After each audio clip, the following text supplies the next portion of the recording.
To Abbé Louis d'Ennemar, Soissons. Dear Abbé, so, my wedding to your cousin has fallen through, and in the most absurd way imaginable, all because of an ill-conceived joke I played on my fiancé, entirely without malice. Finding myself in a rather awkward predicament, I turn to you, my old friend, for only you can rescue me from this mess.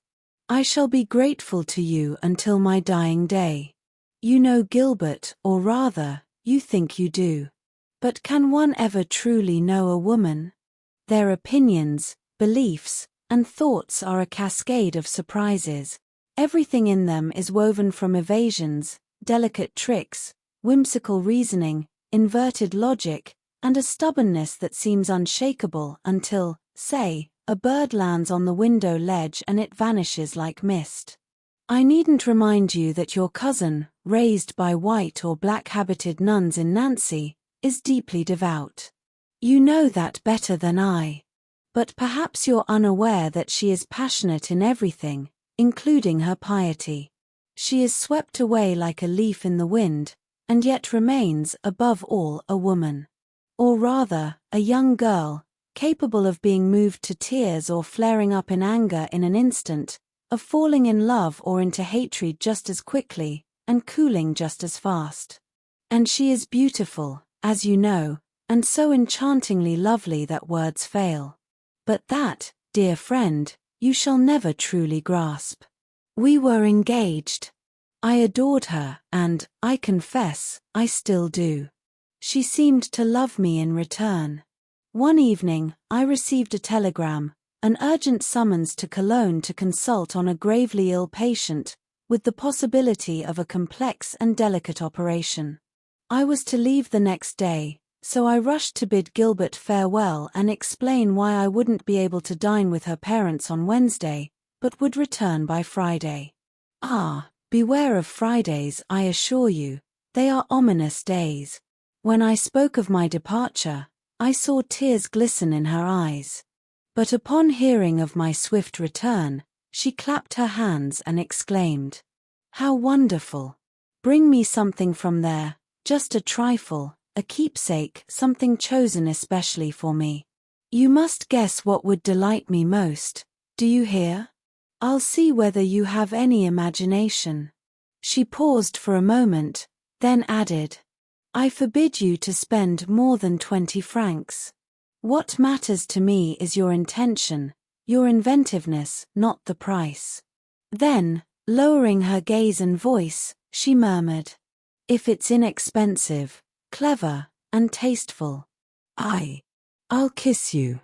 The next day, I was in Cologne. The case was tragic, a calamity that plunged an entire family into despair. Amputation was urgently required. I was given a room and lived almost in seclusion. Everywhere I turned, I saw tear-streaked faces, and the atmosphere weighed heavily on me. I operated on a dying man who nearly expired under my knife.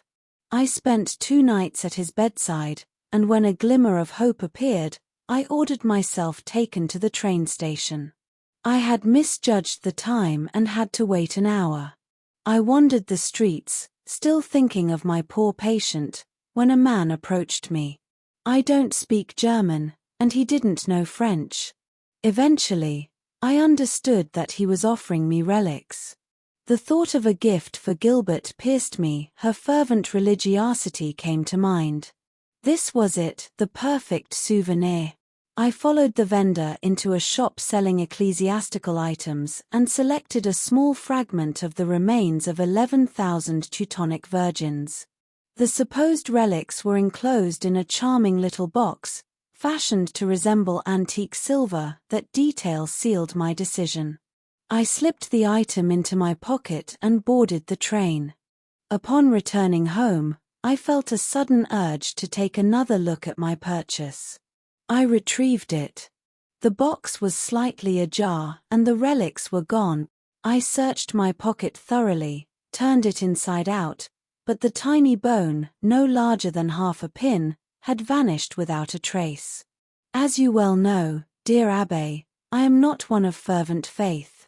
You, with your generosity and friendly tact, have always treated my spiritual indifference with patience, never pressing, awaiting, as you say, my future awakening.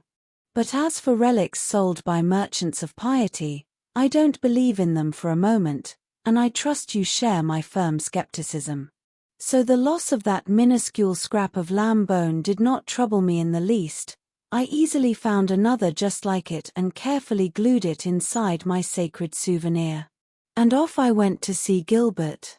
The moment she saw me, she rushed toward me, shy and laughing. "Well, what did you bring me?" I pretended to have completely forgotten her request. She didn't believe me, of course.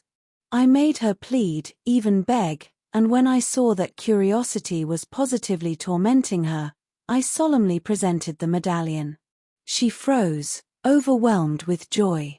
"Relics.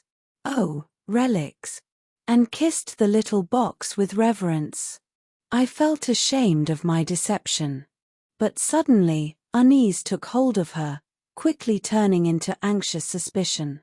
Looking me straight in the eye, she asked, "Are you sure they're real?" "Absolutely sure." "Why?" I was trapped.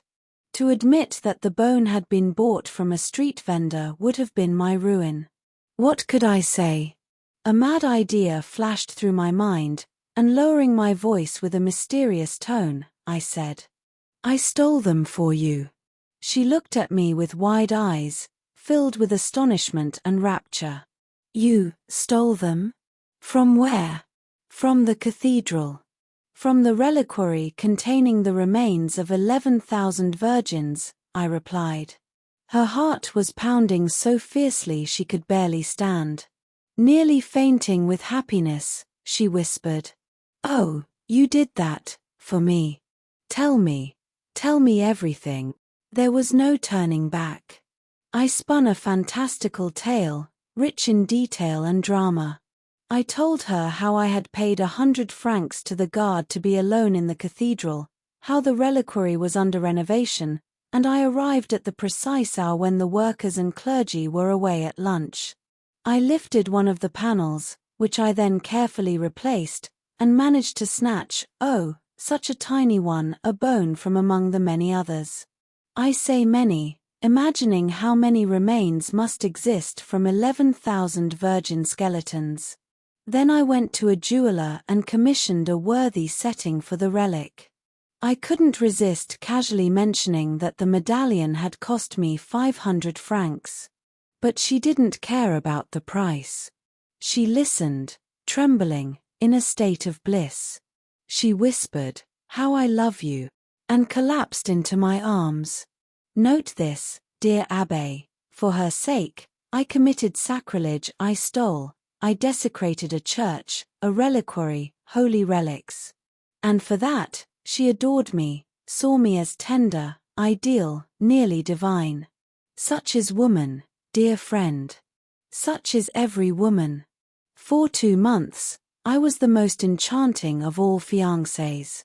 She arranged something like a splendid chapel to enshrine that very fragment of cutlet bone which, as she believed, had inspired me to commit such a sublime crime in the name of love. And every morning and evening, she stood before it in reverent ecstasy. I asked her to keep the secret, explaining that I might be arrested, tried, even extradited to Germany. She kept her word. But then, at the beginning of summer, she was seized by a mad desire to see the place of my heroic deed.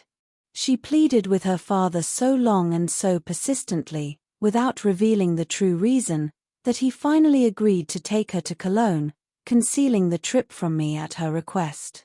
Needless to say, I had never even set foot inside the cathedral. I haven't the faintest idea where the tomb of the 11,000 virgins is located, if it exists at all. Alas, it seems to be either inaccessible or entirely mythical. A week later, I received a brief note from her, 10 lines in which she returned her word, and a letter from her father, now informed of the whole affair. Upon seeing the reliquary, she understood everything at once. My lie, and at the same time, my innocence. When she asked the custodian whether any thefts had ever occurred there, he burst out laughing, assuring her that such a thing was utterly impossible. And so, from the moment it became clear that I had not committed sacrilegious burglary, had not laid a blasphemous hand upon the sacred remains, I was no longer worthy of my refined and devout fiancé. I was turned away from the house. I begged, I pleaded, but all in vain. Nothing could soften her pious heart. In my despair, I fell ill. Last week, her cousin, who is also your cousin, Madame d'Arville, invited me to visit her. She informed me that forgiveness was possible, but under one condition: I must bring back the relics of some virgin or martyr, genuine and authenticated by His Holiness the Pope himself. I am on the verge of madness from anxiety and hopelessness. I will go to Rome, if necessary. But how am I to appear before the Pope and recount this absurd tale? And I doubt very much that true relics are entrusted to private individuals. Could you, dear Abbé, provide me with a recommendation to one of the cardinals? Or at least to a French prelate who possesses the remains of some saint? Perhaps you yourself have in your collection the sacred item I so desperately need. Save me, I beg you. And I swear I'll embrace the path of righteousness 10 years earlier than you ever expected. Madame d'Arville is deeply moved by all this. She said to me, "Poor Gilbert will never marry. My old friend, surely you won't allow your cousin to become the 11,001st virgin? Forgive me, I am a wretched man, but I embrace you and love you with all my heart."